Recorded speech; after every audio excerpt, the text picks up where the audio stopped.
Perfect, everybody. Thank you so much for joining us. I have a special guest today. The topic that we're talking about is geographic marketing, so farming and working your database. And I have a special guest speaker whose niche that is David Greenspan. He's an awesome speaker. If you've ever had a need to book a talk with somebody, definitely look up. All his contact information is on the screen right here.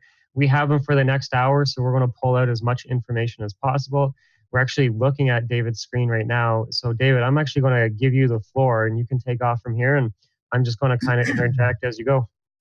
Absolutely, man. Thank you.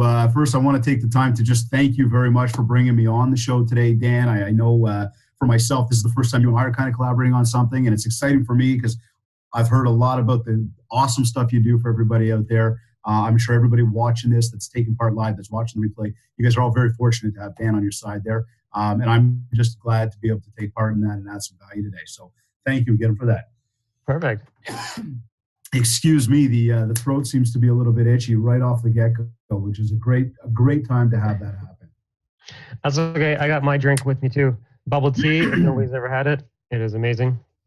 I was just going to say, I've just got plain water. Unfortunately, no bubbles, but hey, what are you going to do? So rolling right into that, Dan, you had, when you and I had originally spoken about this thing, you had sort of mentioned to me, you wanted to know more about the farming. And then we talked about like relationships and database and all that good stuff. And I mean, for me, every time I go through this type of stuff, a big deal is always really making sure to emphasize to everybody that you work your database. Your database is the most crucial part of your entire business. We know that in real estate, you gotta have that list. And so when we break it down, we really look at really who your audience is. You got two audiences out there. You got the people you know, and you got the people you don't know. It is that simple. And one thing I'm always saying to everybody out there is you gotta build a contact list. You gotta have a list of every single person you know. We're not talking, excuse me, everybody. We're not talking just email addresses, right? Because a lot of times realtors say, well, yeah, I got their email or I got their phone number, I got their name in my phone. It's not enough. You got to have a first name. You got to have a last name. You got to have an email address. You got to know you got to connect with them on social media. You need to have a mailing address. Like, here's a big thing where most people go, well, I don't really have their mailing address. I'm going, how are you ever going to help them buy or sell a piece of real estate if you don't know where they live? You don't know what kind of house they're living in. You don't know what kind of house they may want to move to. You need to have that physical address. And that's also some way that we're going to work at, not only connecting the relationship with the person, but connecting the relationship with the actual house. And it's funny because a lot of people will say to me, some people have an issue. They're like, well, I don't have a database. So when I was brand new, we were all brand new at one point. I used to come into the office early and I would literally grab a scrap piece of paper and draw a grid on it. And I wouldn't leave the office until I filled up the grid with name, phone number, email, and address of people that I talked to about real estate. Now, obviously, I would leave if it was past, say, 9 o'clock. I'm not going to be calling people in the evening, but I was dedicated to being the first in the office, last to leave. If you don't have a database, first of all, I will always suggest almost exactly what you just did. Take a piece of paper. Take a pen. Do not overcomplicate this entire situation. Take it all and start literally writing down and get to like 50 people, okay? And stop at 50. Don't overwhelm yourself. You'll probably know more than 50 people. Stop at 50 for a minute. Write down the first names. If you don't even know the last names, just write down the first name. Maybe write down the piece of contact information you do have. Maybe write down how you know them. Then you can start building off of that and digging for who else or what else you can find about this person to start to complete the information. But the idea is create a list of 1 to 50, write down as many as you can, take maybe 60 minutes, do it over a cup of coffee in the morning, put the pen down, go do your work. Your wheels are going to be spinning all day. When you are done at the end of the day, pick that back up, get back to it, and add in all the missing info for all the people you know you thought about throughout the day. The next morning, pick up and start again. And you may not even need to spend 60 minutes doing this. This could be 10 minutes, could be 2 minutes. But it's an easy little exercise that starts to give you a framework of something to work off of. If I know your name's Dan and I know I got an email address, well, that's enough to figure out what your last name is. That's enough to get a phone number. That's enough to get a mailing address. I can start to work on that. And we know, and this is where I go with the two audiences, we know that most of your business comes from the people you know. Well, with that, you got to build that list. And then when you have the people you don't know, it's kind of like, well, what we're going to do, the way we're going to do it today is we're going to go through that and say that's stage 2. So, I mean, the thing is this, it is a know you, like you, trust you business. You've got to have that know you, like you, trust you factor. And just knowing you, like seeing your face on a bus bench, it's not enough. Seeing your face on a flyer in a mailbox or online in an ad, it's not enough. It doesn't mean they like you. And even if they know you and they like you, do they trust you? Mm-hmm. And we know it's the biggest asset of somebody's entire life. But knowing that it's the biggest asset of somebody's entire life, we got to remember it is not a transactional business. You're not selling TVs. You're not selling cars. You're not selling travel packages. This is a relationship business. So you can't just put a house on sale today and say, hey, I'm putting the house on sale. Yeah, well, you know, do you want to buy something? People aren't just going to buy like that. It's real estate. This is an emotional thing. There's so much more to it. So you can't treat it like that. You can't say, I'm just going to put that flyer out. I'm just going to put the bus bench out. It comes back to that contact list.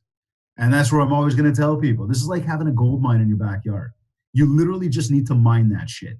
Go out there, build your list on a regular basis, start putting everybody you can in there. And on a daily basis, as you're doing that, think about, like, when I go out there today and I meet somebody new, how can I add them in my database?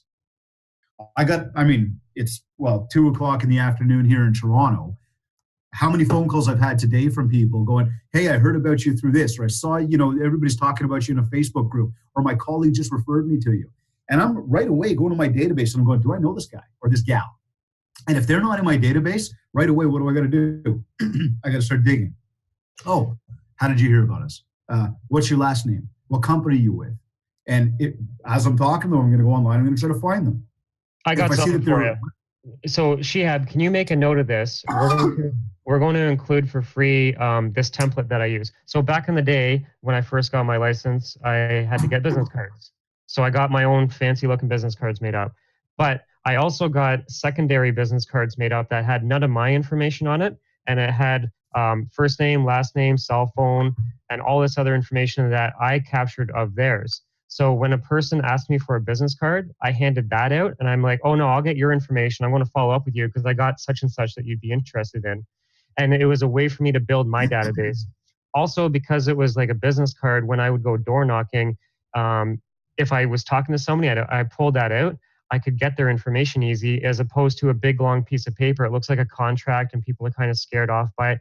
And at open houses too, I didn't have people do the open house registration. I had these little cards that people would fill in and they felt more comfortable doing it. So it was totally a game for me to build and grow my database. So Shihab, we'll make a note. When people watch the replay of this, we'll include that download. I love that idea. I'm even thinking about when we're at a conference or, you get off stage and somebody goes, I'm like, oh my God, they start talking to you. You go, do you have a card? And they go, I don't have any on me. Pull one of those out and say, well, here you go. Let's fill this out together. Yeah. And I love the point that, it's not a big, long piece of paper. It's totally non-intrusive. And on the back of the card had the areas I worked. So like Oshawa, Whitby, Pickering, Ajax, and they were already typed out. So I could just circle what they needed as the buyer. So they're looking for Oshawa, 2-bedroom, 2-bathroom. And it was just like a intake form right on the back. I love it. I have a brilliant idea. And I'm going to take it one step further, which is totally not about contact information, but it's kind of saying to everybody, have a card that people can scribble on when they're too glossy and the ink doesn't go. It's a hard way to remember people. It's much the same even when you get a business card from somebody, you take a quick note about what you talked about. Again, your goal is always to feed it back to your database, right? So no matter what we're doing on a farming perspective or on a general day-to-day perspective, the idea is, you want to have a successful business in this industry, you got to have a contact list. And so, big question that'll come up then is that a lot of people say, well, Dave, okay, fine, I've got to have a list. How many people?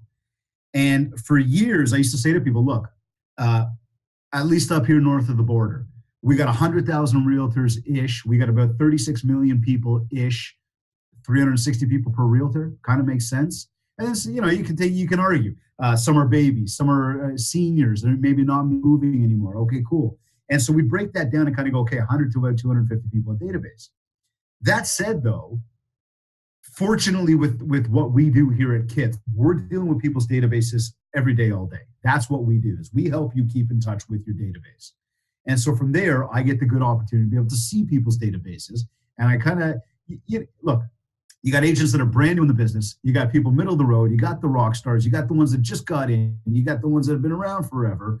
So everybody's list really varies. And I've got people that literally, they got lists of like 30 people, and I got lists of like 4,000 people. And I think both extremes are ridiculous. Okay. At 30 people, you can't possibly build your business. Well, you can use it as a foundation. You can start to build on it. And if you got a goal every day to build it, that's a good thing. But just having 30 people in a 12-month window, you're doing a disservice to yourself. Then you look at the flip side of it, and you say the people with 4,000, you go, well, that's amazing. They got so much opportunity to go out there and market. But the big thing comes back to, they don't really have a relationship with 4,000 people. So looking at that and knowing where my client base sits and sort of looking at the people that are, well, my clients, kind of going, what kind of business do they do? How long they've been with us? Does their credit card bounce or not every single month? Do they pay their bills on time? Do you ever hear the constant, like, they're nagging about something? And don't get me wrong, I love the phone calls. In fact, I tell everybody, I love to hear about the good, but I need to hear about the bad and the ugly. My point when I say this, though, is these people, you rarely hear from them at all. It just seems to tick, and they seem to have a business running. So when I break that down, I'm going to tell everybody here today, your list should be somewhere between 200 and 700 people on a contact list. When you're in that range, you have a business running. You've got significant ROI coming in. I can tell you now, I can give you a slew of things, and Dan will give you a slew of things to do that can keep you guys busy, literally with that list alone for an entire year. We had two databases. One of our internet leads, which was like 8,000 or whatever. But then our if we did a client appreciation event, obviously we would email everybody on that list, but we wouldn't do a direct mail to them, for example. And so we had two databases. One was 300, and the other one was 8,000. So the 300 was the one that I would actually work for my sphere of influence and know me, like me, trust me. Right. And if I broke that down on my end of the world, I'd say to you, I've got the KITS client base, which is like, let's say, existing clients. Yeah. And then I've got my prospect list, which is a much, much larger pool of people. But in my world, those are all people that I've bumped into as I've walked off a stage. I've bumped into at a trade show. I've had somebody call me in from a referral. I have never bought a list. I've never gone and tried to, steal some contacts or share some contacts from somewhere. All these people there's thousands of them in there. The nice thing is, even though they're not clients, I'm going to say that's kind of like a focused audience, right? Now, our business, yours and mine, Dan, quite different from what the realtor's going through. Because the realtor, again, you guys realtors, you're focused on a different sell, a different service, a different product. It's somebody's house. We've got marketing tools, and a marketing tool is something that any one of you guys could go, you know what, I want to buy that, I want to buy it today. Buy it today. When it comes to real estate, it just doesn't happen that way, right? It's a much bigger decision on there. Look, the key where I'm going with that, when you talk about the whole idea around database, you got to remind people that the doors are open and the lights are on. I have never in my life seen a realtor who drives around with a light on top of their car like a taxi cab. I've never seen them with the neon flash and open sign in their window. And I am not suggesting that any of you do that today. What I am saying, though, is you got to keep in mind, you don't have that light that says, I'm open for business today. You don't have it.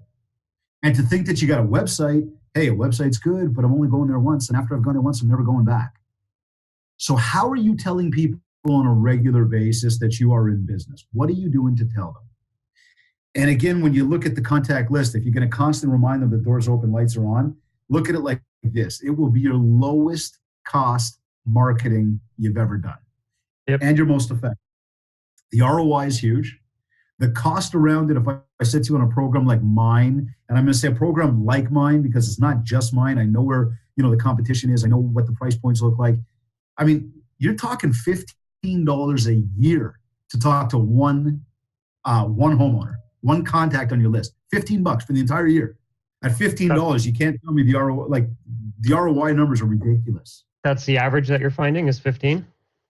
It's about $15. I'll tell you, like, based on my program, and I'll share a little bit of that with you guys in a few moments. But from direct mail to CRM to website to email, if you add in the calendars we do, you might come in just shy of $20. Right. But even at $20 to stay in touch with one individual for an entire year, do that over the course of a decade. We're talking 150 to $200 over a 10-year span of staying in touch with you. One person. One person could give you a deal. They could give you a referral. They could give you multiple deals or multiple referrals.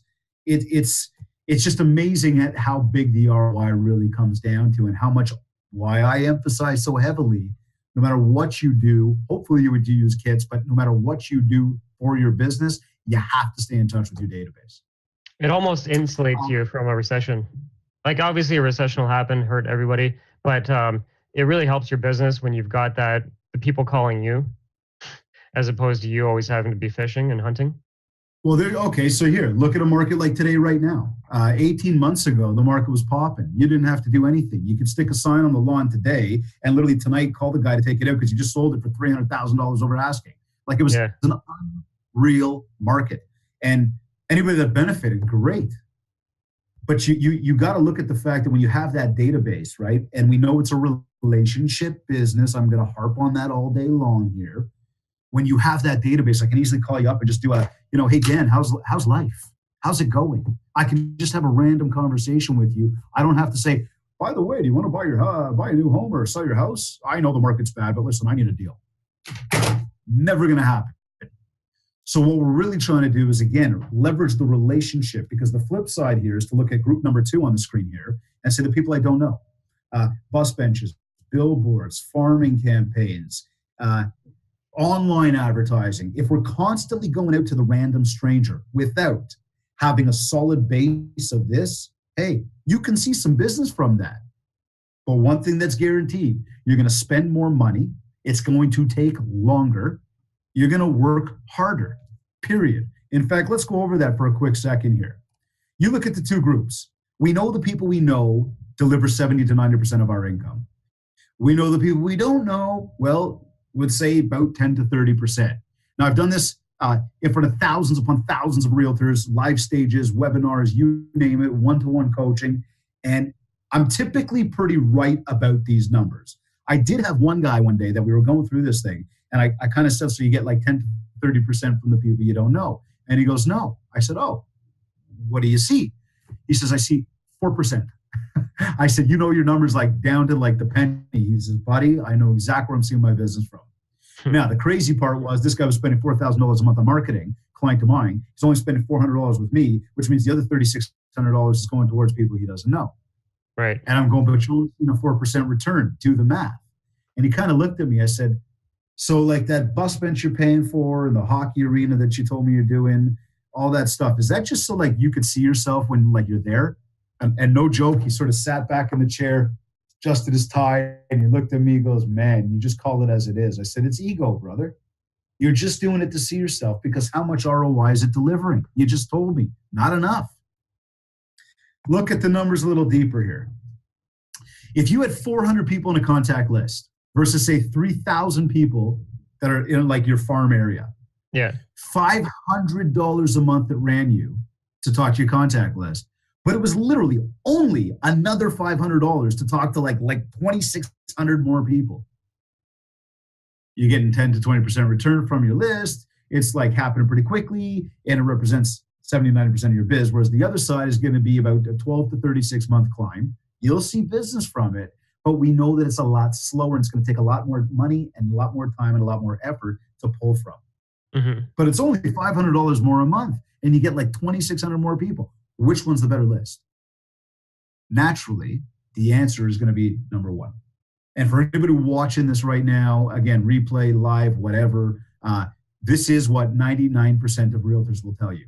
Tell me. This is R&D. This is not me coming up with numbers. This is real life, polling thousands of realtors to ask this question, and people will always come back to that. 79% is right there from your database.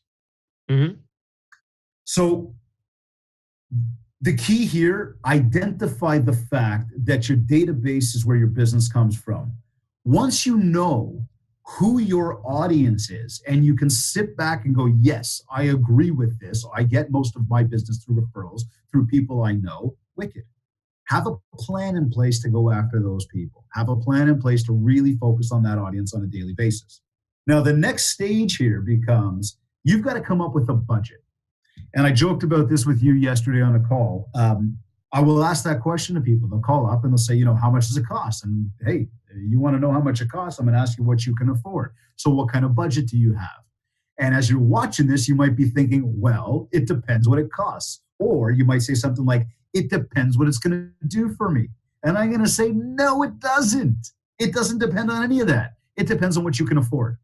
You see, Dan and or I can both give you a marketing plan that could run you $5,000 a month. We could give you one for $10,000 a month. We could give you one for $50 a month. We know it will work if you're consistent about it.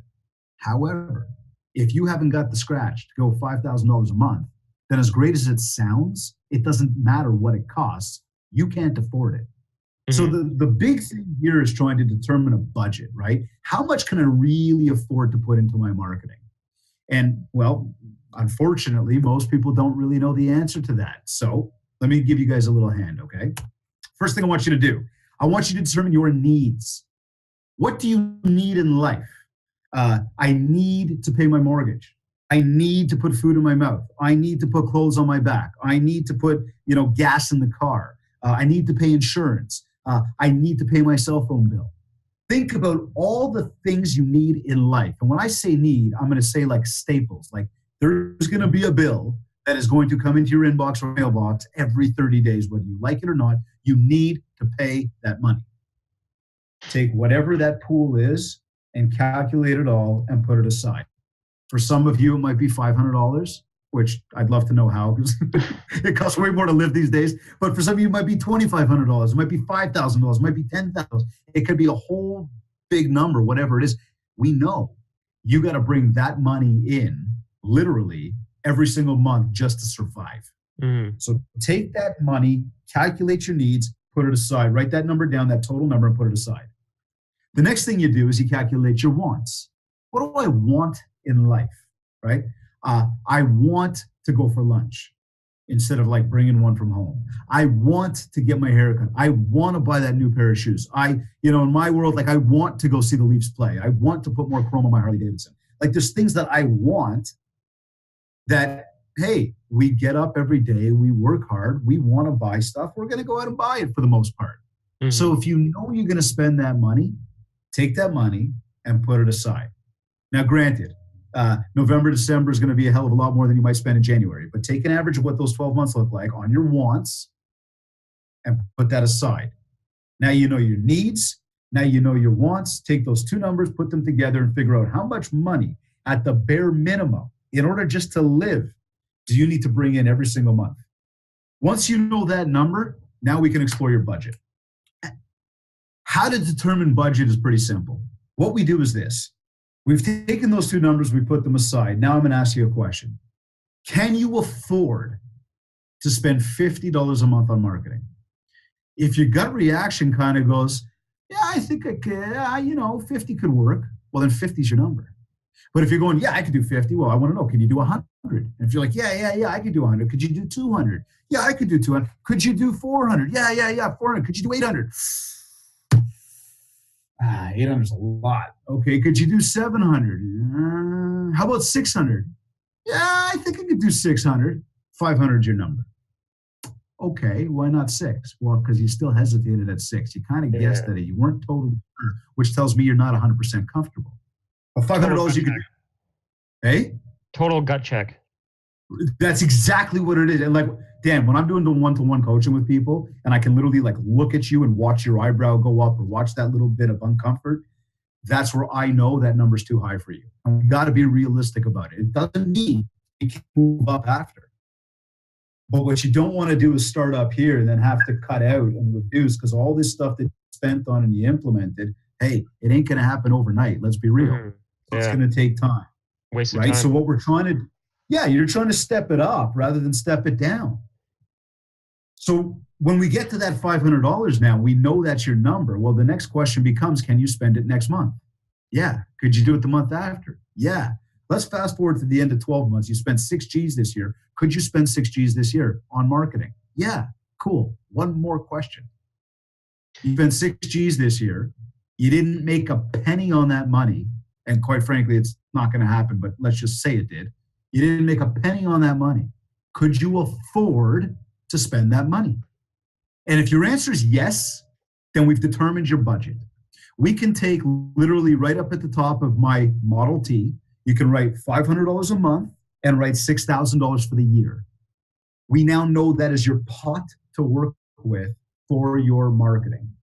Again, it doesn't mean in 2 months we can't step up that money, but it means this is the basis of what we're going to use. So if we start going through your marketing plan and we realize that you're spending $2,500 a month on marketing, well, newsflash, you're $2,000 over budget, you're $24,000 in the hole. Know what I'm saying? I also like the idea of doing the reverse order. So you said that the average was like $15 a year per person. Yep. So what if you took that 15 and multiplied it by whatever your database is? So say your database is 300. So you take 15 times 300, and that will tell you a grand number. And if that number scares you and you can't make it work monthly, then you have to take a couple people out. Start trimming the hedge a little. Well, okay. Either take a couple people out, or when I talk about the $15, because I do a lot of direct mail, which I'm going to show you in a moment, but because I do direct mail, the hard cost for paper and postage. Yeah. Hey, you can't afford that number. Let's figure out what your budget is. Let's then tie the database back to the budget. So we know you got 300 people on a list, but you can only afford $200 a month. We know you can only hit, let's say, 150 people by mail.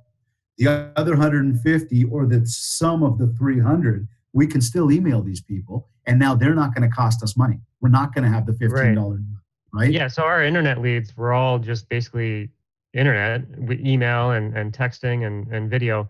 But our real database, we actually knew what the cost per person was to be in that database, and we had a specific number because of how much it cost per person. And that's what it comes down to. So again, it's we can take over the world when you're ready, right? It's not because you see the Joneses over there taking over the world that you're going to go do the same. You may not be able to do the same. Let's be realistic about it. And when you're realistic, we're going to get you into a comfort zone where you know what you got to do every day. You're hustling like an animal. You're making a ton of money, and you know you're comfortable. You're on budget, right? We can't take food out of your kid's mouth. We can't take it away from the mortgage. Like, there's some important things that need to be paid for. And if you want to survive in this business, you got to be consistent, right? Consistency is the magic ingredient to achieving anything you want in life. And just like you realtors tell your clients, real estate's a long-term investment, so is your marketing. You've got to be ready for the long haul. You got to be ready to put the time into it. This is not, let me try it for 3 months and see if it works. So what I want you guys to do is I want everybody to do this little exercise for yourself, okay? Figure out what your budget is. Once you know what your budget is, I want you to start taking all your marketing material that you do and mark it down on side 1 or 2. For example, if you do newsletters to your contact list, put it on side number 1. It's going to people you know. Attach a little dollar amount. What does it cost you per month to do that? If you have a website, I'm going to argue once people go once, they're not going back. So put it on the other side, okay? Because it's a cost that's going out, and it's really to the strangers. If you're doing the bus bench, the billboard, the flyers, they're all going to strangers. Put that on the right-hand side and put a dollar figure there. Go through everything you guys do for marketing just before you write it down. Determine which audience it's really dedicated to. Put a dollar figure there. You're now going to see, number 1, is your marketing plan on point? Meaning, are you, doing more to the people you don't know or more to the people you know? 2, you're going to see if you're on budget. Does what I'm spending on now fit the money I really thought or have determined I can spend? Yeah. And 3, you're going to be able to analyze and go, hey, again, if I know 70 to 90% of my business comes from people I know, well, then why am I spending 70-90% of my money on the people I don't know? Okay. I like that exercise, man. It's cool. And in fact, you know what? I wanted to recommend to everybody, go to mindshare101.com after you've watched this webinar. Download the free ebook. This is just a gift to you guys. It's called the AMH Theorem. AMH stands for Audience, Marketing, Hustle. Like we've just done very quickly. Define who your audience is, figure out your marketing budget, determine your marketing plan, and then figure out how much you're really going to hustle to make all of this stuff come to life. So check that out. It's gonna walk you through the whole exercise of doing what we just went through, of like the budgeting and all the planning.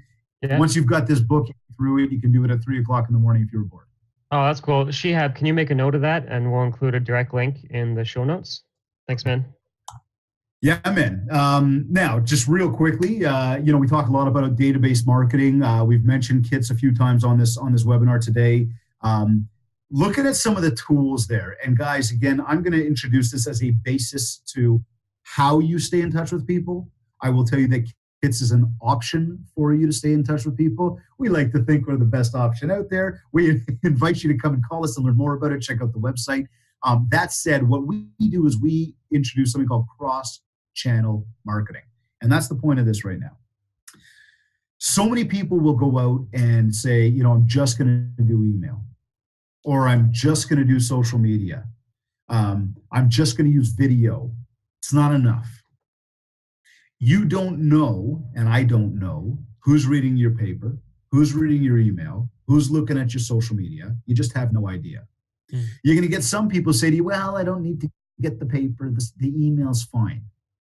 Well, let's be real. The email's a hell of a lot easier to mark delete and junk than doing it with the paper. And you might argue, well, it's not so hard to throw a piece of paper in a blue bin. I got it. But let's really take the time here and through the brain, the human mind here. What does this take? I get the email. I can click delete on my phone, or I can click delete on my inbox. I get the piece of paper. I got to take it out of the mailbox. I got to walk over to the blue bin, and I got to physically drop it in. So now not only did I see what you did, but I touched what you sent me, and I had to take an extra second to go to the blue bin. And it's not like that's so far and it took you an hour to do. But the point is you're touching different senses in the human mind. Call it what you want. It's all about psychology, right? Well, people can delete your email without even opening it now. It's just like they don't even read the email. It's just the subject line, delete. And Google's automatically doing it for a lot of people already. You're ending up in I was going to say, right? I can mark you as spam and never see it again. You figure between the spam filters I've got within my own personal servers, within my service provider, within the phone, within everything else I set, like there's a lot of filters out there. They also say that email open rates are about 12 to 20%, which is incredibly low. It's not as high as we'd like them to be. I'm not saying to you that we can track paper, because we can't track paper rates. Again, what are we saying? If you've got 7 ways to communicate with a human being, 7, in person, by phone, text message. Nobody can do that for you. And of 3 of those, 2 of them are coming through this thing. You've then got a website, you got social media, you got email, and you got direct mail. Well, your website, your social, and your email, again, is coming through this guy. Where am I when I get your mail? I'm at home.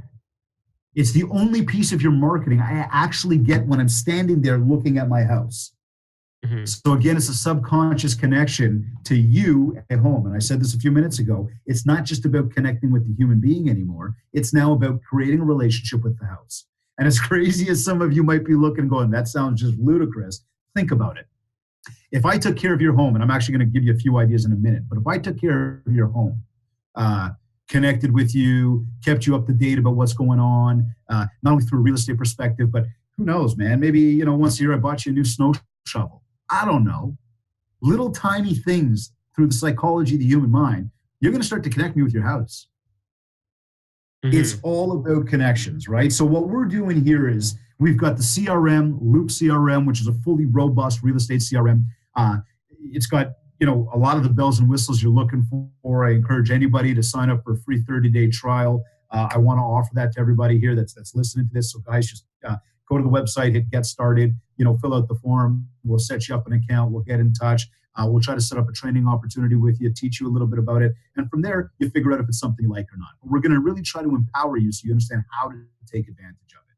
Because technology is just technology. If you know how to take advantage of it, you can make wonders. We offer websites. We've got very inexpensive websites. They're $18.95. They do come complete with the DDF feeds, and you can embed videos, you can change stuff up, and it's so ridiculously easy to manage from the back end of Loop CRM. So they're there for you. They got the lead capture, which funnels all the data right back into the CRM. So if you're doing Dan's remarketing, you can kind of tie everything together, and then it goes back, and again, the data will go right into the system, and now you can market to people and nurture those leads. We've got direct mail, which I'm going to share with you in just a second. We've got the email. So full email marketing suite, email blasts, automated email blasts, action plans.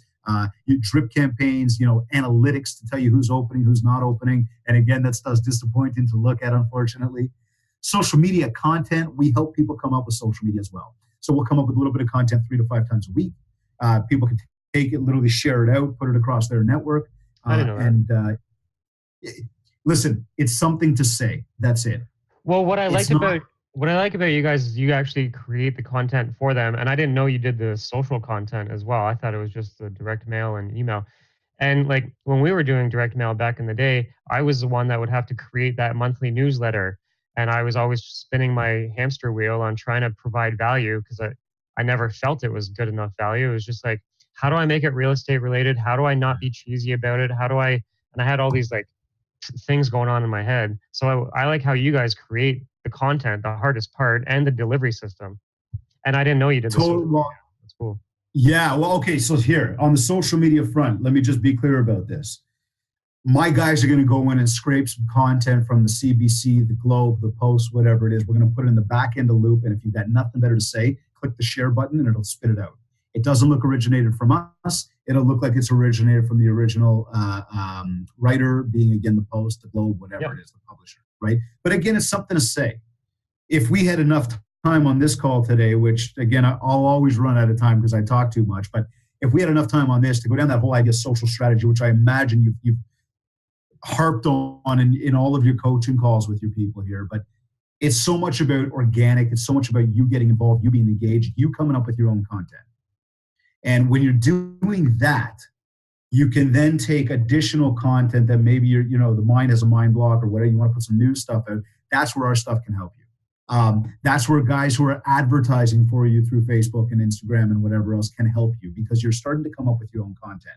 So, just touching on the social for a minute, my biggest thing to everybody here is get involved, get engaged, like people's posts, comment on people's posts, start posting. If you don't know what to post, take a picture of the screen right now, put it up so you're on a nice coaching call. Take a picture of the weather outside so it's a beautiful day. Just get comfortable with doing that.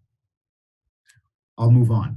Now, when you look at about 12 o'clock to 6 o'clock on this circle here, this is all really wrapped around talking to your database. When you look at sort of the drip campaigns, we do some wicked drip campaigns. We can help you with geographic farming flyers, which we'll talk about in a moment. And we've got the absolute best calendar in the world, which is a real great segue to kind of show off our direct mail for just a moment. We are the only ones that use a technology called VDP, Variable Data Publishing. VDP allows you to really personalize everything. If you look at the images here, I'm the realtor today, so my name's at the bottom of every page, but it's my client whose name is in the picture on every page. So when they get a calendar, it's highly personalized to them. And yes, you can put in, the spouse's name, you can put in the kids' names. I'd encourage, if you were like really diligent, put in the dog's name. You want to talk about getting more calls than you get on your birthday? Seriously, this calendar is it right here. Now, the beauty of it is... This is the reason I connected with you, was because of this calendar. I thought it was so cool. Years ago, I saw it. And I love the idea of the variable data. Like, we have a database, and we would do an email out to the whole database. And back then, in like 2008 or something, it would be called mail merging, and it would merge in the client's name and then their city. And so I would send out a one-word email that said, "Hey, name," and it would drop their name in. So, "Hey, David, are you still thinking of moving in?" And then it would put Toronto or New York or wherever you live. And so we would send out 8,000 of those emails, and it would be 8,000 individual emails because it had their name and their city automatically merged in. And when I saw that you guys could actually do that with print, I was really blown away, because that's rare. It's like so costly to create stuff like that, right? But you guys have it like as an automated machine. Yeah, and machine being the right, like the key word there. We've literally turned this thing into a machine. And quite frankly, for me, it's actually cool that you recognize what's going on here, because a lot of folks, you got to take a second to really process this, okay? You can send a calendar. And it's funny because, like, when we're at a booth and me or any of my team are at a booth, they're like, "Hey, let me show you a calendar." People kind of look and go, "It's just a calendar." You're like, no, come here for 1 second. And you start to show people, and you're like, "Your name's at every page." They're like, "Okay, big deal." They're like, "Okay, watch this now." And now you show them the pictures and you say, "This is your client's name." And you see this happen, or the smile, the excitement. And I say, you see the way you're reacting right now is exactly the way your entire database is going to react. And so again, I'm going to say, you will get more calls than you get on your birthday. Now, those calendars are member exclusive. They are purely imagery. Take the same concept, wrap it throughout the direct mail on the right side of the screen here. Okay. And we're running a newsletter that is literally not only picking on people's names, but it's names, languages, holidays, house types, ownership types, relationship types. The more we know about a contact, the more we're going to put in there. So again, instead of, and again, a mail merge, this is mail merge on steroids, put it that way, right? So instead of just, let's say, a name or just a name in a city, we're going to literally craft content that's going to change based on how we know them. So here. Can you give an example of, this is amazing. So an example of home ownership type, how would that data be applied to a newsletter? So here, we got two people, okay? Yeah. One of them, first name, last name, the other first name, last name. One of them lives in a freehold, one of them lives in a condo apartment. One owner, one of them's a renter. One of them speaks English, one of them speaks French. One celebrates Christmas, the other you don't even know, whatever. We've got literally two completely separate, unique profiles per contact. Yep. We're now going to take that data and incorporate it into a newsletter. So you can see my cursor there, right? Yep. Okay. So hard to see here just the way the newsletters are laid out, but we've got the individual's name, so the salutation. Right. Again, Mr. and Mrs. Postman are going to look for a mailing address, so that could be to David Greenspan, whereas in here, the salutation could be Dave, yo buddy. It could be anything you want. How do you know the person? Huh. The first few paragraphs of the letter are going to change languages. Why? Because the minute they see their name, it's not the language you speak, it's what they speak. If they speak a second language. Why? Because they see their name, they see a language they recognize. What are they doing? They're still looking at your letter. Then we get into the content. And the content, based on freehold home, condo apartment, condo townhouse, rental apartment, rental house, is going to change based on what we know. So again, a freehold homeowner doesn't want to know about condo bylaws. A condo apartment owner or renter, whatever, doesn't want to know about eavesdrops and driveways. A renter doesn't need to know about renovations. So let's really figure out who are these people and what can we do to give them the most relevance in this letter so that we get them for the most amount of time. Because guys, I'm not going to sit here and tell you 100% of people are going to read 100% of what you send them. That's incredible. Yeah. Oh yeah, totally. So this is the reason why I hated doing direct mail, is because I was trying to create something that everybody liked. So I ended up creating one generic thing that would go out. So I love how this is fine-tuned. So say I was talking about house values and I work two cities, Oshawa and Whitby, it would have talking about Oshawa house values or Whitby house values. That's what they tune into. And you're not ordering 300 of the same newsletter and then stuffing them into an envelope. Each person gets their own newsletter. Yeah, man. And listen, I give you credit for even doing one, whether it was generic or not. I give you credit because a lot of people that don't do it, and everybody on this call has to understand how important this stuff is. Yeah. It's just another vehicle to get your name out there. That's what we're coming down to. But the more relevant you can be, the better it is. So even when it comes to imagery, you'll have people that live in a condo apartment and we're talking about, I don't know, swimming pools because it's July, whatever, random thought here. But condo apartment's not going to get that nice backyard picture. They're going to get the indoor pool or the rooftop pool, whereas the person in the freehold's going to get the nice backyard thing with the grass and everything else. So it's little things that we can do to trigger, again, the mind that people attention. Now, going further with it, not only do we change what the content does and how it sounds, because here, relationship. If they're a potential client and you said, hey, it's been great working with you. I'm so glad I'm your realtor. Thank you for the ongoing success and the continued support and confidence and the referrals you send me. A potential client's probably going to look at you funny and go, what? I don't know you that well. I've never sent you referrals. However, if you use the message for the potential client of I'd like to earn your business, and you said that to a past client of yours who's bought multiple properties with you or even one or sent you referrals, and you speak to them like a potential client, they're going to look at you funny and go, do you not know who I am? So the tone and manner of the content is going to change based on the relationship with that individual. Before you move on, I keep talking, but before you move on, I want you to point out, it looks like some of the words are cut out of the paper. It's not only just straight paper, that home, it looks like it's cut out. And thank you. I was just going to get into that to say to everybody, we change the shapes and sizes from month to month of the newsletter. So every month we're going to change it up. You can see here a whole bunch of different styles. This is a true campaign. This is not just a monotonous newsletter, same old, same old. Not only do we do the die cut, in different shapes with the letters or the house, we fold differently. Sometimes they're longer and not as tall, but even the yellow Post-it note. This is a massive undertaking. Wait, is that a real Post-it note? Is that a real Post-it note? Yeah, man, that thing's flopping around. You can take it and stick it on your fridge. What? So dude. So what ends up happening is somebody will get this newsletter, which is highly personalized to them. They'll open it up and they'll see this Post-it note and it'll literally say something like, "I'm the realtor, you're the contact." Okay. Yeah. They'll say like, "Dan, reminder, clocks are falling or moving forward at such and such a day, blah, blah, but don't forget to change your clocks. David." And it'll look like I wrote this sticky note to you and you can take and put it on the fridge. That'd be so cool for like when you do the client appreciation event to have the sticky note to say, and I love how it's the variable data. So it would mail merge each client's name. Yep. So I'd be like, "Hey, Dan, don't forget we got a client appreciation event. This is how you register." Boom. Yeah, man. Or exactly. like it's we're doing a year-end report and it would like mail merge their address or whatever. So if you want to know what the house values are around the street, just hit me up. I've already got it. Exactly. That's cool. The idea. And I mean, once it's all done, we put it in an envelope. There's a window for you. There's a window for the post person. And then when we look at the stamp, it's a real stamp. It looks like you licked it and stuck it on. And we know it's got a 9 out of 10 open rate because it looks like you stuck it on yourself. At the same time, too, one advantage that gives you is your return postage is there. It's not coming back to kits. It's going right back to you so you can manage your database. And if you didn't know they moved, what do you do, right? Yeah. So this is the direct mail. Now I'm looking at the clock. We got about are we 60 minutes here on the nose?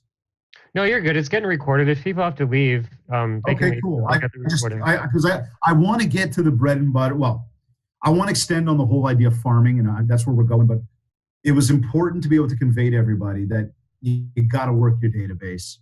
And what I'm trying to do right now is just show you how kits can help you in a very brief moment. So I'm glad, Dan, that you see the wow factor in the newsletter, because that's something that once that light bulb goes off and people realize the level we take it, there's no turning back to anybody else that's out there. And don't get me wrong, there's a lot of great companies out there that do a great job with newsletters and keep in touch, but nobody's using the variable data. And if you get the advantage that it's got, and I'll tell you that our cost is totally competitive out there in the marketplace, why wouldn't you go with the smartphone instead of the flip phone? Right? Yeah. Now, with all of that, we also include a full email marketing suite. So there's automated email newsletters that can go out, which is different content than the print. It's sent at a different time of the month than the print. It's totally inclusive when you're a member of Kits. So this is totally included for you. You've got an automated email newsletter. You can do a manual email newsletter if you're doing that event and you want to put out an email like outside of your newsletter, but you want to put out an email blast. This entire system gives you the entire template and even the stats, the dashboard to look at your analytics to find out what kind of open rates you're getting, response rates, undelivered, you name it. Is the email variable data obviously more? Obviously it's the name, but is it also based on freehold versus condo? Nah, in this case, it is just the name because again, it's going to be one blast that's going to go out. So it's name on this one. Yep. Okay, it's totally CASL compliant. So the anti-spam legislation, you're not going to get in trouble. We've got everything you need here, unsubscribes, all the mandatory requirements. So it's again, totally inclusive. So for anybody that's kind of using like an external source, the beauty is you can manage one contact list, have direct mail going out, take all your notes, do all your calendar scheduling, as well as be able to blast email right from one system. We've even got BombBomb integrated into this thing for anybody that's a BombBomb user. Cool. The key here, as always, is to build the Mindshare. And Mindshare is a top-of-mind, intuitive, instinctive reaction to a product or service. A top-of-mind, intuitive, instinctive reaction to a product or service. This is occupying that tiny little space on somebody's brain, just sitting there, always being there for instant recollection when it comes to what you do for a living. So, I mean, one thing I always say to people, and I can't hear anybody on this call, but I know what you're going to be thinking. If I said to you running shoes, there's a good chance you're probably thinking about Nike. If I said to you pop, like soda pop, you're probably thinking Coca-Cola. If I said to you fast food, you're probably thinking McDonald's. That is exactly what Mindshare is. Some people say Adidas, some people say Pepsi, just a few of them. Most people will always say Nike, Coke, McDonald's. Those companies have built the Mindshare. Or That's like exactly Kleenex. They took over the whole industry. Okay. Yeah. Right. Okay. Vaseline, right? Like these are the companies we think about because they've done such an amazing job. So now when you look at the big wide world of homeowners out there, hey, let's be real. You're not building Mindshare with all 36 million people in Canada or even whatever province you're in or city you're in. You can't build it with everybody. You haven't got the budget for it. Yep, they're in the US too. A lot of people are in the US on this call. Beautiful. Even down in the States. You can't build it with 360 million people, right? You're just not going to do it. Or your state. It's not going to happen. It could happen. It will happen with your contact list. So when you isolate those 200 to 700 people, and yes, again, you could have a little more, you could have a little less, but when you isolate that and you do a proper job across multiple channels of building Mindshare with those people, well, now it's impossible. I mean, it's not impossible, but it's almost impossible for anybody to go work with anybody else because, hey, you're the first one they think of. Right place, right time. Remember, real estate, it's not like buying milk. It's not like buying gas. We're not doing it at a convenience. This is a massive, massive purchase or sale. This is a very emotional thing, and you got to be the absolute right person. Well, if you're constantly working and making it easier for me to know that you're the right person, well, those other 5 people that I supposedly know, because we all apparently know 1 to 5 realtors, they don't have a chance. You're owning it. You own the relationship. That's Mindshare. Yeah, man. The whole point of the Mindshare game, farming is like the purpose of it is to build Mindshare in that part of town, so that when you're at the listing table, they've seen your marketing. They've thrown it out 100 times, but at least it just makes it a lot easier to get that paperwork signed because they've at least kind of seen you. That's the key, man. So let's talk farming now, okay? I've been really harping on stage 1 and really getting your contact list buckled down because that always comes back to those dollar signs right at the top of this thing. It's got to be based on budget. For how many people that call me up and say, I want to do a farm area, and I say, what are you doing for your contact list? They say nothing. Even though I sell flyers and I'd love you to buy them, I want you to stop right now and I want you to go deal with your contact list. I've been doing this 12 years now, had the good fortune to work with thousands of realtors. I know where your business is coming from. You know where your business is coming from. Get stage 1 locked down. Now, this was that staged approach we talked about. Here comes stage 2. You've now really got the database on lockdown. You're doing a great job with these people. Now you want to go bigger. You want to start to figure out, how can I feed my database more? How can I get more people? How can I get more people to know me? How can I add more people to my database? What can I do? This comes down to farming. And as we know, farming is taking a geographic area, essentially drawing, sort of an outline around where you want to work, and then starting to really figure out, how can I take a stranglehold on there? And we come back to the AMH, Audience Marketing Hustle. Your audience is now that area. It can't be the entirety of the entire city. It's too many people. You're not going to be able to afford it or have the time to tackle it. But when you really isolate and you know where you are and you know that you like the people and you want to deal with those people and you live close by there so you can always walk the dog or water the grass or just take a meander through the area, that's a good thing. So a big part of it comes back to picking the right neighborhood and knowing who the people are. Once you've done that, I'm always going to suggest start with a flyer. Have a piece of paper that goes to people's doors. However, you need to get out and support that flyer. So real quick here, we do offer a 9x12, full bleed, front and back, full color, nice glossy paper flyer. It is just a flyer. It is another piece of paper. It doesn't go in an envelope. It is not personalized to anybody. It doesn't have a name and an address on it. You've picked the geographic area. Mr. and Mrs. Postman can deliver to that postal walk, those postal codes, zip codes, drop it off. It's just going to land in somebody's mailbox. Now, we do a nice job. It's a great looking piece. We will make it double up. So January, February, or February, March, whatever it be. You can name the masthead. So you got 2 ways to order with us. One, you can do it where it's one off, where you just kind of go in today and you decide you want to place an order for 500 pieces. We'll ship them to you. You can hand deliver them. The other way is to set up a 12-time-year farm. Let us know that zip code, postal code. Let us know how many houses. We'll help you figure out how many if you don't know. And we'll figure out how many pieces you need and then attach a unit cost to that and work with you on budgeting to ensure that it fits the budget. Mm-hmm. So again, you can name the masthead. You can put in your own stats if you want to. You can put in properties, which I don't have a back picture shot of these things, but you can put in properties on the back that are relevant to the neighborhood. And you get exclusivity. So as long as nobody has taken that particular area already, we will sign it off to you. You'll commit to at least 12 months. We'll run for you. You don't have to worry about it. We got it under control. We used to do featured properties. So it would be a grid with I forget the number, if it was 8 or 10 listings, and a couple of them would be sold with a sold stamp, and then underneath it would drive them to the seller page. That's how we use the back, because people really like looking at the houses and the prices. Totally, man. Like the real estate we use for it are 3 as opposed to 8 or anything. Yeah.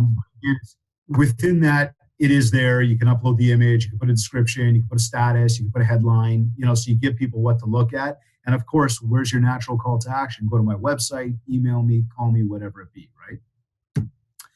Now, if you're going to do a flyer, you must door knock. You have to. And I know how many of you right now are rolling your eyes going, I don't door knock. I don't like door knockers. And guys, I get it. But let me share this with you. I was on stage last week. I went on stage 3 days in a row, 3 different talks. There must have been, I don't know, maybe 600-700 people in front of me over 3 days. Every single time I'm with a group, and it could be 25 people, it could be 1,000 people, I will always ask this question and will always be the same response. How many people here door knock? Put your hands up. 4% of the room will put their hand up. That's it. That's it. So then I'll say to people, look, I get it. You don't like door knocking. I give them a little spiel, but I say, okay, for everybody who put their hand up that door knocks, keep your hand up. How many of you who door knock, keep your hand up if you see business from door knocking?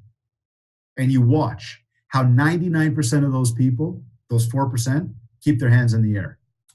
So I say to everybody, okay, keep your hand up. And I tell the rest of the audience, just look around. Look how few people do the door knock, but how almost every single one of them sees business from it. So I'm going to tell you, you may not like it. You may not want to do it. Well, that's kind of your problem. Okay? Let's just be real about this thing. People are seeing business from it. So that's a decision you make. That said, if you're going to send that flyer, you better get out and door knock. Because that flyer coming to my mailbox really doesn't do a whole hell of a lot for me and you in a relationship sense. Yet, when you support the flyer and you come to my house, let's say here, strategy, okay? You've sent me a flyer 2 months in a row. It's landed in my mailbox. I've probably taken it. I've probably walked over to the blue bin and tossed it out. Well, month number 2, after I've gotten it twice, or even month number 3, whatever it is, time it accordingly. You come and you knock on the door. And I open the door and you do this literally. Like you step backwards so that I don't feel like you're about to walk in my house. You hand me something. Naturally, human nature, I'm going to kind of accept it from you. And you say, hi, I just passed by today to see if you received my flyer. And when I tell you no, you're going to say, well, in fact, you have. I've sent it to you twice already, but that's why I'm here today. I just wanted to let you know, I know what we all do with this stuff. But in reality, I am in the neighborhood. I am here. I am a real person. And I just want you to know I really exist. If you need anything at all, please let me know. What's somebody going to say to you? F off, fly a kite, never come by again? I mean, it might happen, but most people are probably going to say thank you, and they're going to close the door. Or they might even ask you a question. Once you get that little inclination of a positive response from people and you kind of say, that's it, I'm not going to be intrusive, I am going to leave now.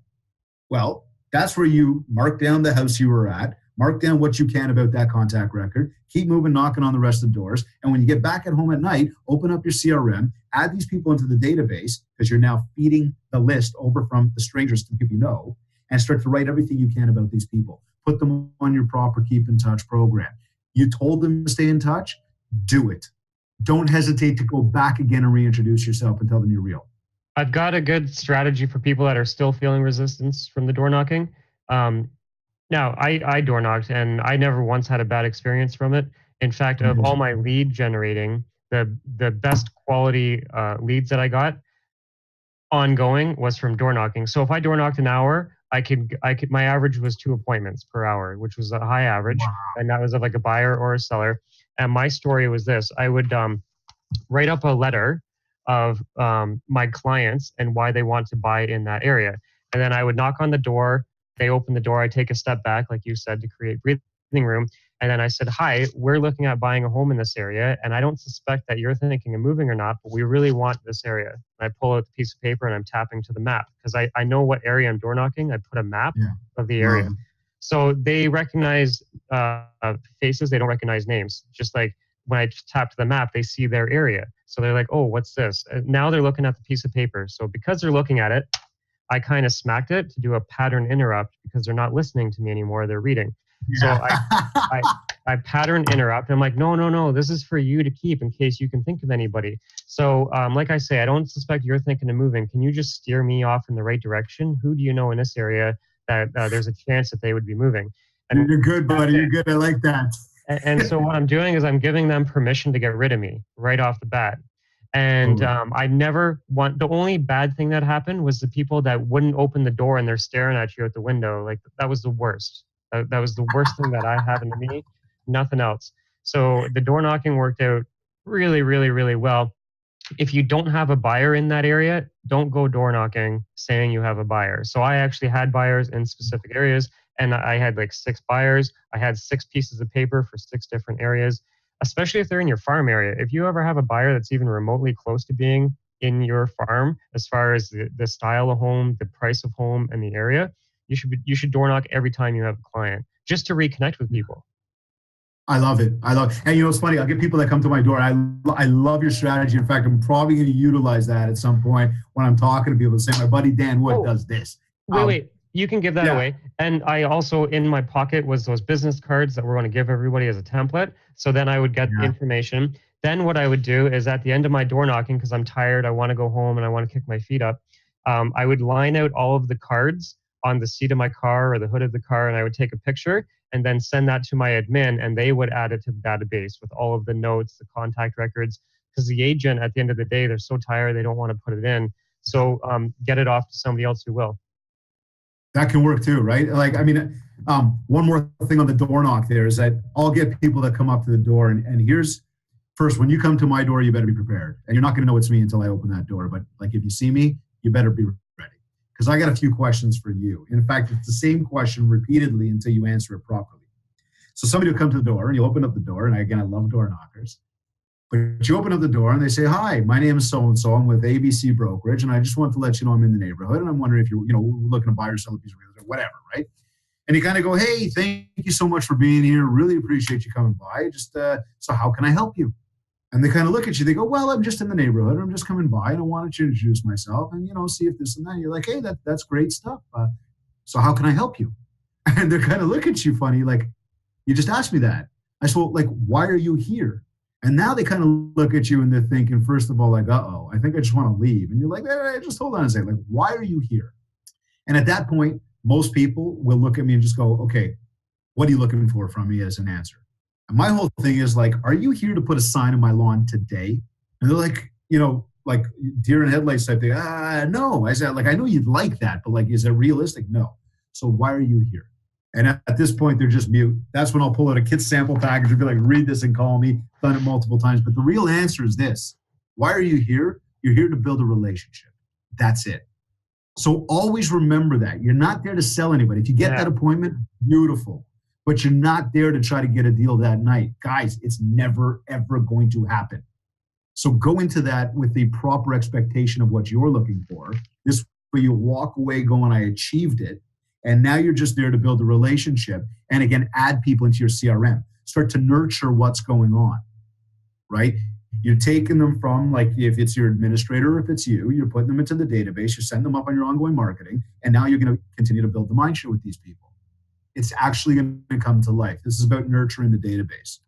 So a couple of things to that too. When you look at community, the biggest thing you can do from a farming perspective and really getting involved is get involved in your community, okay? What are you doing to be at the rinks? What are you doing to take part in any of the local fairs? Do you have a booth? Are you walking around with a t-shirt or giving stuff away? Smiles on your face. never the hardcore salesperson. But what are you doing there to do that? Local shops, okay? Are you going by local shops and doing interviews with people? Are you learning more about their shop, their restaurant? Think about this. I live in a smaller area, sort of just north of the core of Toronto, okay? Little area I live in, it's nice, quaint little spot. We've got some really wicked shops. Like we've got an amazing butcher shop. We've got like an amazing seafood depot store, whatever it's called. It's been on like TV. It's a great spot. We've got some awesome, really high-end restaurants. But we're in this smaller, like little area. But you go to these little like places that are doing extremely well, you get a real relationship with the shop owners. Now what you do is you go and you get to know them. You start to highlight their business, who they are, tell the community about what's going on. You put it up on, let's say, your social media, your newsletter, whatever. People start to see you as the conduit for information about this local area. It's not about you. You're just the conduit. So what ends up starting to happen is you start to become the person that everybody's kind of looking at. You start to develop a relationship with the shop owner. When you post it out on your social, not only is it posted on yours, but you're going to hashtag theirs and tag them or whatever, and it's going to go on theirs. Their people are going to see you. So you're now going to get added exposure, not just from your network, but their network as well. Again, always have sort of call to action. Drive them to the website. You want to drive them somewhere else. Whatever it is, you're trying to drive people somewhere that, again, they're going to continue to see you as this local expert within that area. You're promoting other people's business.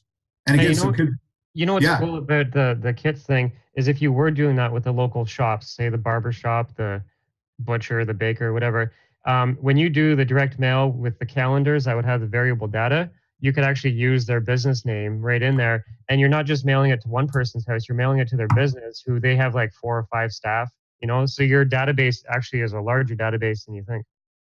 Well, that's exactly what it comes down to. Like, for example, I mean, great segue there, Dan, that's exactly it. Is I've gone to the local shops in my neighborhood, and I'm not a realtor. I'm not selling real estate. Where's the benefit here? The benefit is really the relationship I have with the shop owners, because that's just who I am as a human being. Okay. But I'll tell you this, Mickatoni's, they're one of the best butcher shops you'll ever find. You walk in there, you could be a total stranger. They will treat you like they've known you forever. That's how cool they are. On top of the fact that they've got like this amazingly high quality meat. I mean, listen to the way I'm talking about them now. I want to do a barbecue, I'm going to Mickatoni's.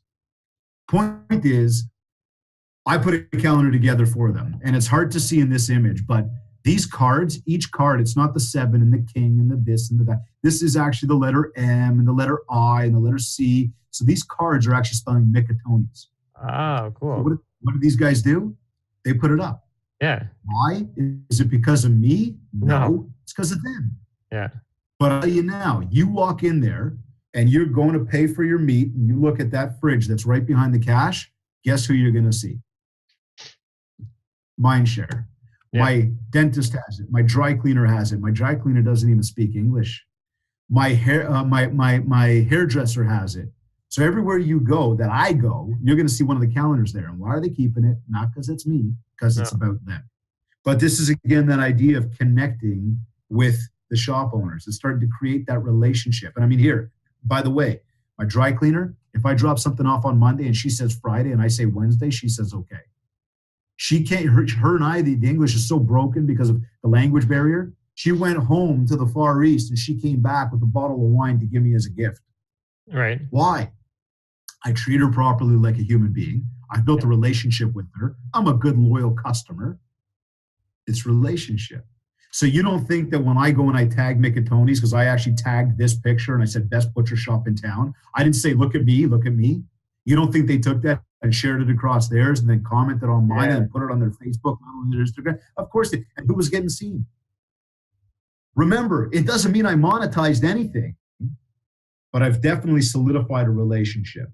So this is, again, coming back to being that community expert. Open houses. You're going to meet a ton of people at open houses. And I'll tell you, for the amount of people I ask, again, a lot of realtors see a ton of business from open houses. A ton. I get that you don't want to sit there. I get that it's boring. Whatever. People don't give you a lot of information.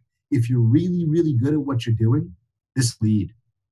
So And that online, before you move forward from the open house, we used to do for in our farm area, we would watch the market. So we would know when there was a new listing and when there was an open house, and we would run $10 ads, really cheap, $10 on Facebook, $20, whatever. Run it for 4 days, not forever, and we would drop a pin around that listing with a 1 mile radius, or we would do different ways to target just that neighborhood. And basically, what we're doing is we're always even if it wasn't our open house, if we had permission from the other realtor to advertise, it had our business card, two photos, our business card and the picture of the house. And we were just always yeah. letting people know about the real estate in that part of the world, in their neighborhood. And it was just like a 3 day ad, like a short little run, but it was just enough to remind them of who I am and what I do in your area. And it was super cheap, $10, like Now they kind of feel $20. like they know you. They walk in the house, they feel like they kind of know you. There's already kind of you've already broken the ice. Oh, even if it wasn't our open house, we were doing it, and I didn't care. The whole point of it was to build the mind share in that neighborhood of us. And there's the key. And the nice thing is too, like when you're spending small dollars like that, and Yeah. they can achieve big results in a very small area, which is amazing. Yeah. You're not spending a lot of money. It's easy to work into the budget. And where I was going to go with this as well is when you think about running like mass ads, like spending stupid money online that you pay for, right? Because there's people spending hundreds, if not thousands of dollars to get online leads. Yeah. Oh, yeah. There's ways and there's wrong ways to do it. When you do an open house, though, you're not paying anything unless it's that minute little bit to kind of create the mind share and the traffic. But you're not paying to meet those people. You're actually shoulder to shoulder with these people. So this is another great way that when you're in that community, that you're there. Like even knock on the doors. 20 doors across the street, 10 doors on either side. Let them know you're doing the open house. Let them know that traffic and parking is going to be a pain in the ass because of you. Apologize ahead of time. Welcome them in ahead of time too, and say, hey, if you want to come by, I'm here. This way, there's a relationship. And then the nice thing is, especially with your listing, when you come back by for, let's say, some buyers are there, potential, whatever, you could kind of, wave across the street and be like, hey, Judy, how you doing? And all of a sudden, oh, hey, Dan, what's going on? Boom. These people that are potentially coming into the house look and say, this is a nice neighborhood. These people are nice. I like it. Also on the open house and for the sold, so I'll tell open house first. So say I had an open house coming up. I would actually go get a video of me doing a selfie, and I wouldn't be at the house. I would be at the main intersection closest to that house, so that it was in the background behind me. And I'd make a quick little video that said, hey, it's Danny Wood here, ABC Realty. We're doing an open house this weekend, 2 to 4, blah, blah, blah, blah, blah.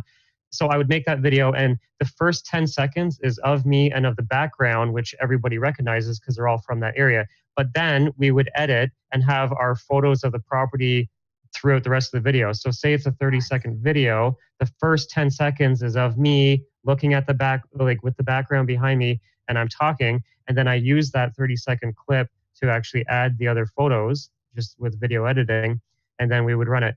And so that's one. The other one was house values. So if a person sold a home in our farm area, we would have to get permission to go and market that agent sold because it's not your listing, right?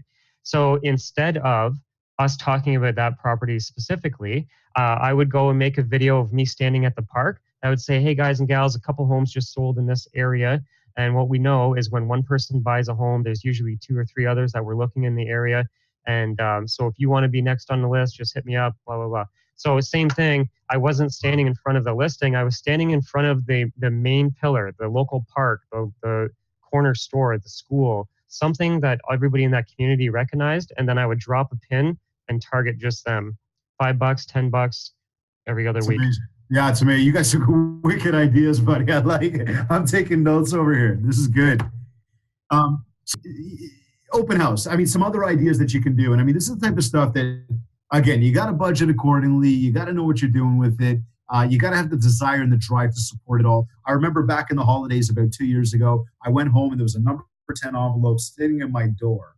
And it said like, in literally like ink, a gift for you. And so naturally I like opened up the envelope to see what it was. And it was one of those 99-cent magnet calendars. Now, I've never seen the agent before. And I've never seen the agent again. Why did she even bother dropping that off? And like, not that I would share her name right now, but I can't remember her name. Why did she even bother? The door knock was a waste of time because she didn't meet anybody. The drop was a waste of money because they didn't get her anything. Why? Okay. So you got to support things. Here's an idea for support. Go get a big cube van, label it with all your signage and everything else, get it wrapped, or go put a big sign up. And again, you got a budget for this stuff. Fill it up with pumpkins. Litter the neighborhood, days before, telling everybody you're going to be at the park at a certain time, at that park that Dan just said, like that one where everybody knows you're going to be there at a certain time giving pumpkins away. Better yet, drive down the street at each door. Have somebody in the truck driving, and you're going to be there at the back of the truck, walking out to a door and just be like, Happy Halloween, Happy Holidays, whatever. Here you go. Little silly things. We did the pumpkin thing, and it was a tearaway coupon, and there's two sections of it. And in order to get the free pumpkin, they had to fill in and reserve their pumpkin. So that we told them we had to know how many pumpkins to order. So you have to let us know. So if you want your pumpkin, this is your golden ticket. But we just have to get this information. And then we built our database with name, phone number, email, and address. See, great idea. And I love that. Ice cream giveaways, right? Again, you got the ice cream truck with the little thing on it. You're the one sponsoring it. It's free. All the kids running around, all the kids are going to want ice cream. Us parents are always hesitant, A, because maybe it's too close to bed, or B, we just don't want to go inside the house and grab our wallet. Well, guess what? We're just giving it away. Mm-hmm. So again, there's ways to really utilize this. Like yard bags. This is one that I think would be huge. Think about this. Everybody's cleaning their yard. There's the leaf. There's Home Depot or whatever on it. Imagine driving down the street. Forget about your face. Imagine driving down the street, and on everybody's driveway, there's a yard bag, and it's got your competitor's name on it. That's an awesome idea. Do you know a vendor that prints that sort of thing? You know what, man? I looked into it a few years ago, and I don't remember the vendor's name. They're one of the big ones. They do for the tires and the Home Depots. I called them up. I wanted to source this thing, and they literally ran me in circles, and they were incredibly rude. They were very poor at their sales job, and I thought, forget it. It's too much of a headache right now, and I never went back to it. And I was literally inquiring on behalf of my clients. It's an awesome idea. Google will have the answer. There's got to be somebody out there, but I love that. It's like billboards. Just think about it, right? Everybody puts it. Imagine driving a senior competitor. Like, that would rag you. You know what I mean? So why not be the one that they see? Yeah. Grass seed. We talked about, making connection with people's houses. Snow shovels. I said it before. These little tiny things, the list of top landscapers, a snowplow removal, whatever. You're the conduit. You're the one that continues to give them the information. So again, these are great ideas to help create that community awareness. And then finally is the social media farming. And I mean, I'm going to label social media as the Google advertising that Dan can do. And I know, if I really twisted Dan, he could do the Facebook and the Instagram. This guy can do anything when it comes to the online stuff. But the idea there is you've now figured out the geographic area. You're walking the area. You're physically dropping stuff. Well, we know the power of technology. And one of my favorite, I told Dan this story, but years ago, I went in and I was doing a demo with these girls, this team of real estate agents, and I showed them a whole bunch of stuff, and then I left. And for the next few days, I'm literally online. This was the first time I was ever exposed to this stuff. I'm online. I'm seeing their ads everywhere. I'm thinking, I was just with these girls. How are they doing this? I ended up learning it's what we call remarketing, retargeting, right? Where these ads are following people around. That to me, that's Mindshare. Like that's Mindshare, man. That stuff's awesome. Shameless plug right here. Shameless plug. We do that for you and anybody listening. It's $50 a month, and it includes the Google remarketing, but it also includes targeting people that have never been to your website. So Google remarketing, they have to go to your website before they start seeing your ads, which is great remarketing. However, we also have the ability to target your farm area before they've even got to your website. So it's 2-in-1, $50 done for you. Totally not a shameless plug. I was about to say it. I think what Dan's doing is absolutely amazing stuff. And I will say to everybody, make sure that when you're doing your AMH, you're budgeting for this type of marketing. When you talk about online, $50, you just heard it. It's completely inexpensive, and it's very highly effective at building Mindshare. Just like everything else you're doing. You, the human being, are the one that still has to make that connection. You've got to be real. You got to be the know, you, like, you, trust you. And when you have that, all this stuff comes together to really make magic for you. Bottom line, everything needs support no matter what you do. The flyer needs a door knock. The newsletter needs a phone call. Everything you do needs a ton of support. Think about a car. A car cannot drive if it doesn't have wheels, if it does not have an engine. But even if it's got an engine and wheels, if it hasn't got a steering wheel, it's not going anywhere. Everything has to come together to make this thing move. That's just like your business. Never, ever forget that. Your goal is that all roads lead back to you. You are the community expert. You are the one that is positioning themselves as the go-to person. Somebody steps foot in your community, they feel like they have to call you to say hi. Or maybe they're thinking about a restaurant in your neighborhood. They want to call you to get your opinion. Maybe you got the hookup. Maybe they can't get a table and they need you to call your buddy at the shop. Whatever it be, when you become that person, you're now hitting another level, which we call trusted advisor status, where people are going to ask you all sorts of random questions, but they trust anything and everything you say. And you cannot buy trust. What you want to do with farming, and I said this a million times on this call, and I know we've gone way over the time that Dan said we were going to do, and that's totally my fault, because like I said, I can't even say my name in an hour. Your goal is always to take the people you don't know and move them into the contact list to become people you do know. Yep. On that note, visit Mindshare 101, download the AMH ebook. If anybody's interested in learning more about the KITS program, kitspack.com. You can also get to the KITS marketing through the Mindshare 101 site. Everything is there for you guys. And if anybody has questions, I am not hard to get in touch with. Follow me on Facebook, follow me on Instagram, get in touch with me by email, check out the website, call me. I'm not going anywhere. Thank you guys all for paying attention today. And yeah, Dan, man. Thank you sincerely for the opportunity. No, that's cool. And book him for your next talk. If you've got any talks coming up, he is an awesome speaker. As you can tell, he can hardly stop talking.